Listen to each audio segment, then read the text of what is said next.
Handed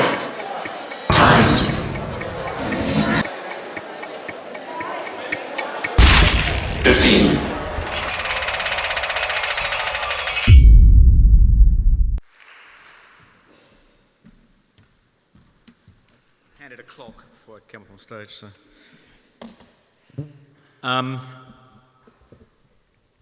from the age of 14 to 16, I was what is known in America as a complete stoner, and as a consequence, I failed all my O-levels, with the exception of getting a C in English literature and a grade 1 in CSE drama, which was, in those days, the equivalent of a C at O-level. So I ended up with 2 and failed the rest.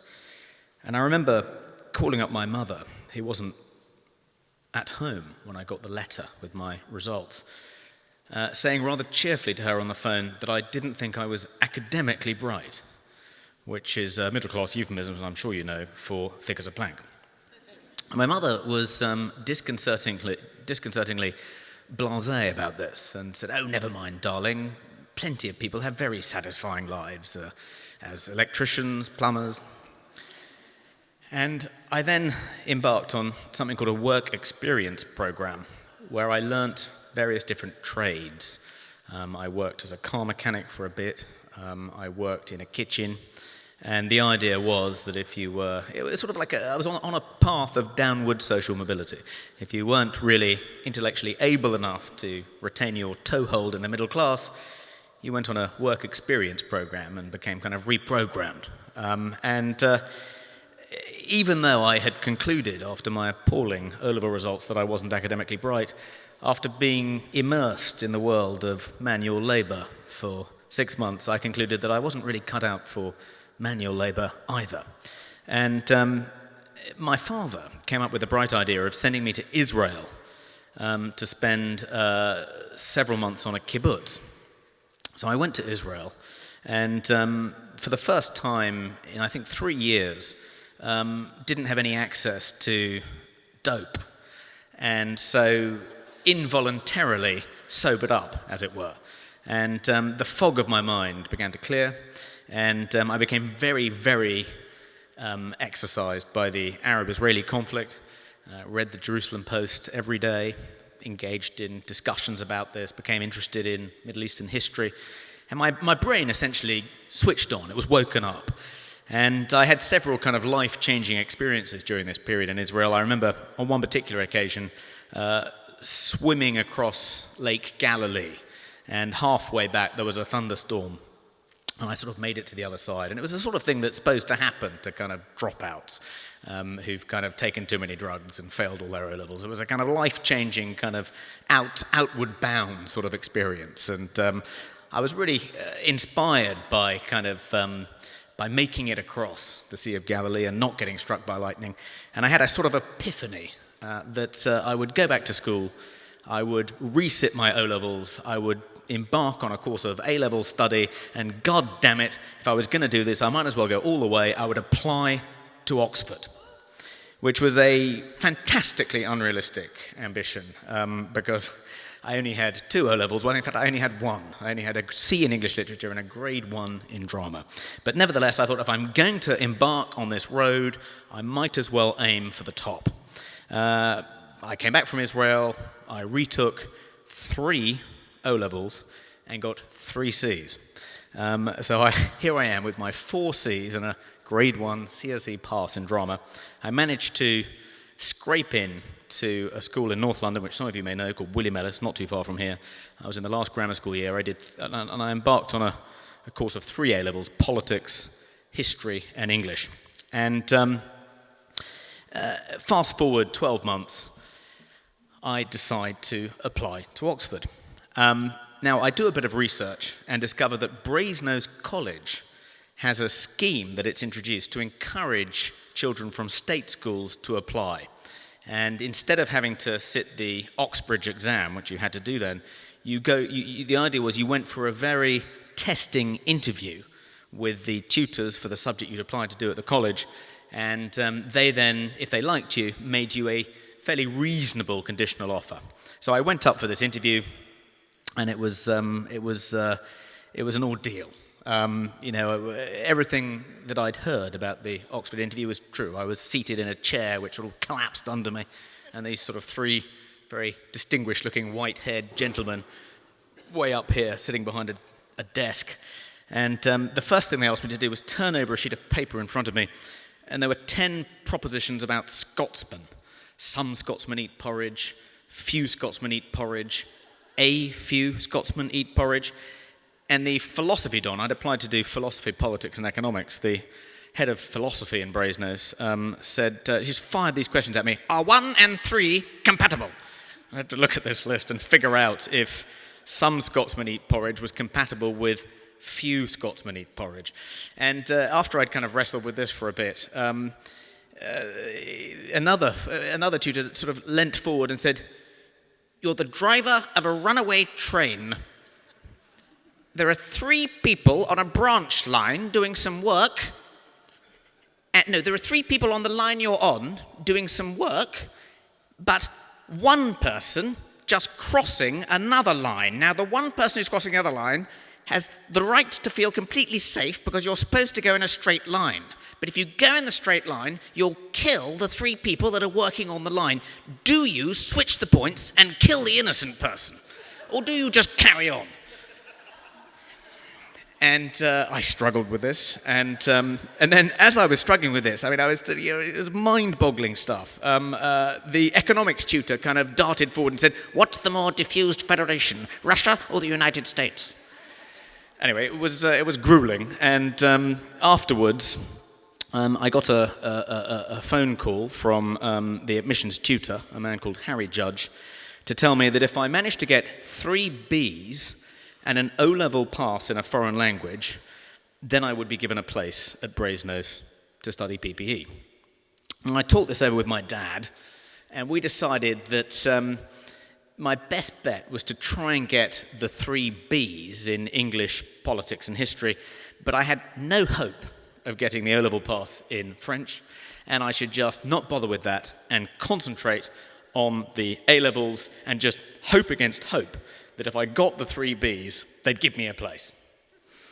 Fast forward another 6 months, I do my A-levels, and I get 2 Bs and a C.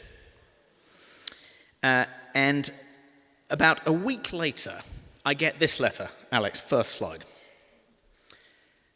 It's dated at the bottom August 1983, but it actually arrived on around the 19th of August.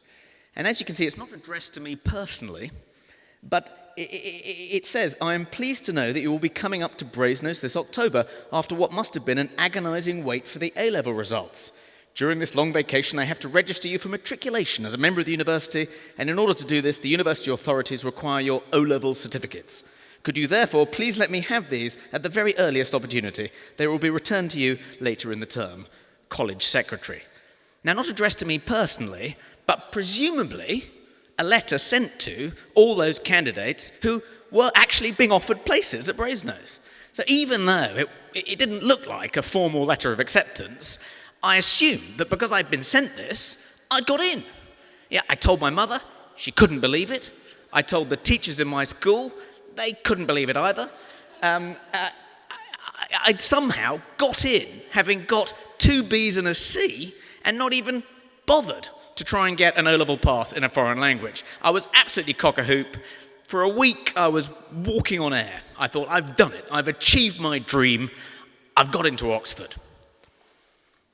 On August 26th, I then got this letter. "Dear Mr. Young, you will, I am sure, have been anxious about your A-level results, and I am very sorry that the college has not been able to confirm its conditional offer of a place on the reasonable conditions of 3 grade Bs. I'm disappointed that we shall not be seeing you here, but have no doubt that you will enjoy a very successful university career, for which I send you my best wishes. Yours sincerely, Harry Judge," who is in fact the admissions tutor. Now, you don't have to come top of the Oxbridge examination to figure out which is the correct letter and which is the mistake. Clearly, the first letter was a clerical error, And the second letter, which was addressed to me personally and signed by the admissions tutor, is the correct letter. So I rather shamefacedly tell my father that, in fact, I haven't got into Oxford after all. My mother sort of nods as though she knew that would happen all along. My tutors at school were confirmed in their initial suspicions that aiming for Oxford was just a little bit beyond me. But my father says, well, hang on a minute. Which letter did you get first? I thought, well, the one implying I got in. He said, oh, well, I mean, we don't really know, do we, which is the right letter? I said, oh, yes, we do. It's pretty clear that the first letter was a mistake and the second letter the correct letter. No, let's not assume that. Let's ring up Harry Judge and ask him. I'm like, no, please don't do that. That's really embarrassing. That's humiliating. He'll just confirm that the second letter is the right letter and the first letter was a mistake. We really don't need to do that. I've been rejected. I'll take it on the chin. I'll go somewhere else. I said, no, I insist we ring up Harry Judge. We have to know which is the correct letter. My father could not be dissuaded. He rings up Harry Judge and explains to him that I've received these two letters, one suggesting I've got in, one suggesting I haven't. And Harry Judge says, predictably enough, which one did he get first? And my father said, well, Harry, the one implying he'd got in. So Harry says, well, hang on a minute, I've got the PPE tutors with me, I'll just run this by them. He then puts his hand over the receiver and embarks upon, I'm not exaggerating, a 15-minute debate with the PPE tutors as to whether having sent me a letter by mistake implying I got in created a moral obligation on their part to offer me a place willy-nilly. It was a bit like the old train driver thing all over again. I'm listening very anxiously on the extension, trying to follow this debate, and Harry's kind of hand is shifting around, sometimes cutting out the conversation completely, and sometimes you can hear almost every word they're saying. And I know, who's championing my cause, who's against it, absolutely on tenterhooks. My father kind of looking at me looking at him, my fate resting in the balance. And after 15 minutes, Harry Judge comes back on the phone and says, okay, he can come.